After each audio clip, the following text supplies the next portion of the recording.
You guys ever wondered how much money we spend on our Jeeps? In this video, I'm going to tell you guys what I've spent on my Jeep to this point. Stick around. Back to the channel. My name's Clint. You ever been sitting around with your Jeep friends or your casual friends or your new Jeep friends bullshitting, talking about your Jeeps and the mods you've done, blah, blah, blah. The question inevitably comes up. How much money have you spent on your Jeep? I never had an answer because I never really thought about it. But the other day I started thinking about the next thing I'm going to do to my Jeep. And the last few things I've done have been fairly expensive. I mean, they're not, you know, 9 grand tons, but, you know, it's pretty expensive. Most of us are in the boat where we can't just go out and say, yep, I'm going to do it. You know, you got to plan ahead because if you're going to do it right, it's going to be expensive. So I got to thinking about all the mods I've done and how much I've got invested in it. So that's what I'm going to talk about in this video.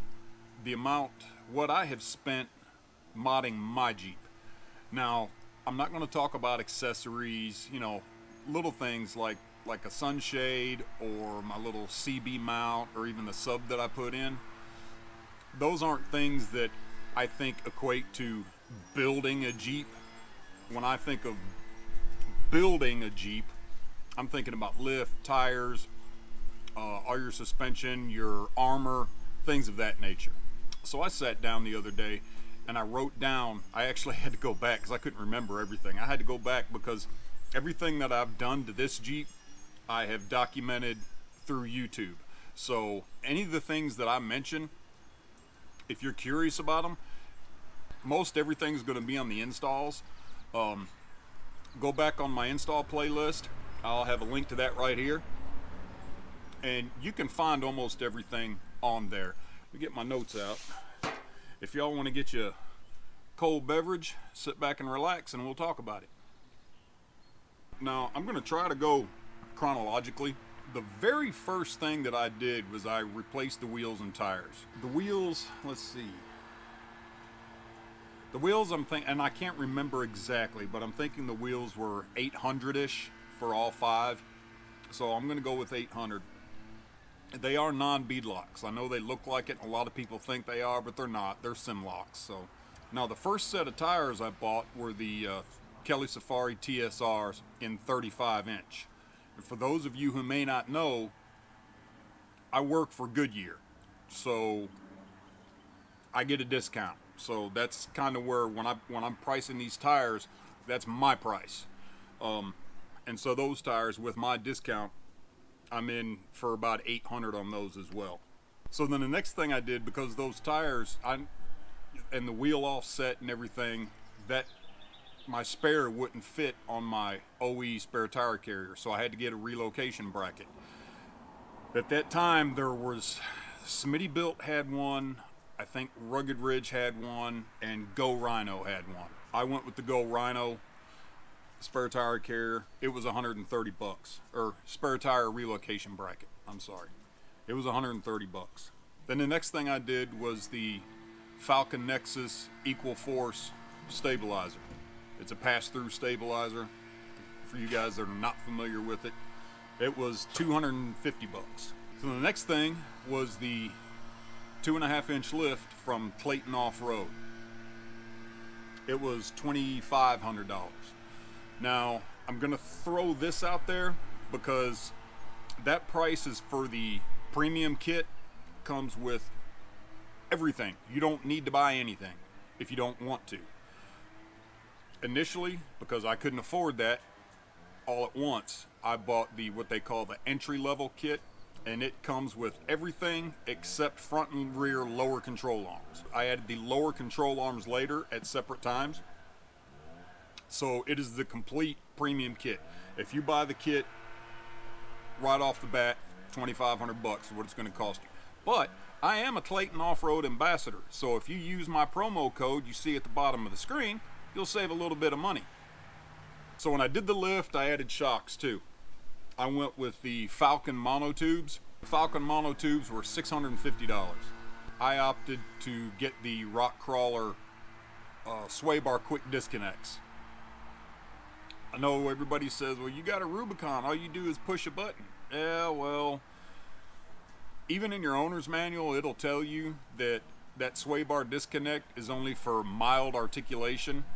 And early on in the JL, the life of the JLs, I was seeing on forums and on social media where guys were bending their links or popping the bushings out or something to that effect. So I was like, you know what, let me just get the quick discos and not have to worry about it. So that's what I did. That was $100. Then I added the Clayton Off-Road Fad skid plate. That was another $100. Bartax seat covers. Now I know that may not fall into the criteria of most people when you're talking about building a Jeep, but it falls into mine because when you get out on the trails, it's muddy, it's nasty, and can be very dusty. So the seat covers to me were part of my build process, because in my JK, those seats were nasty, and I'm happy that the seat covers actually were a gift, but that's what they cost, so I'm going to include them here. The EAG rock sliders, $230. With the bigger tires now, you have to take into consideration, if I do this mod, what else am I going to have to do because of it? Well, when you go to bigger tires, one of the things you're going to have to do is correct your speedometer, adjust your shift points in your transmission if you have an automatic like I do. So I opted for the Super Chips Flash Cow. That was $260. The winch, $175. Here's the deal. Yeah, it's an Amazon special, but it wasn't that cheap. I caught it on sale, and I had some points on my card that I could exchange, so that's what I did. So I got $175 in it. The Factor 55 flat link, $140. Evo Pro Tech engine, trans, and exhaust loop skid plate, $430. The DV8 body mounted spare tire carrier, $800. The front axle truss for the parts and labor, $725 for the truss and the labor. The Revolution gear and axle diff covers, $280 for the set. The Rusty's heavy duty tie rod and drag link, $600. Synergy track bar and sector shaft brace, that was $200, but I looked at them the other day, they've gone up to $250. And the 37-inch Goodyear Wrangler MTRs, I got them for $1,200. So if you add all that up, that grand total comes to $10,770. But my stock Rubicon wheels and tires, I sold the same day on Facebook Marketplace for $850. Bam, they were gone. So that was $850. It basically cut my initial tire and wheel cost, cut it in half. Then when I went up to the 37s, I sold my Kellys, and they still looked like new. They probably had maybe 10,000 miles on them. I sold those to a club member for $350, and I pretty much gave them away. But he's a good friend. He needed tires for his Jeep. I helped him out. So I got $350 back for my used Kellys. And then my stock Ruby rails, I sold them to another member in my club. His wife had just bought a 2-door Rubicon. Hers didn't come with Ruby rails. It had steps on it. And first time out on the trail, she bent the driver's side step up. So he was like, hey man, want to sell those Ruby rails? I'm like, yeah, $100. So after you subtract what I have sold with regard to Jeep parts, I'm in at about $9,470. That's a little less than what I had just thought, but really that's not too bad. The problem is I've still got about $5 more grand rolling around in my head that I want to do.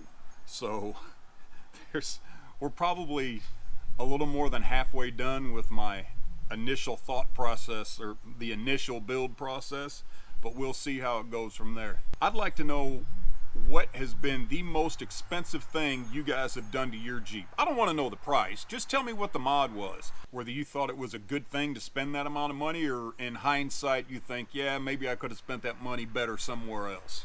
Let me know what you guys think. That's it for this week's video. I'm fixing to throw some seafood on the grill, get my beer on, You guys don't forget to like, comment, subscribe, and share. Till next time, keep the shiny side up. Jeep on.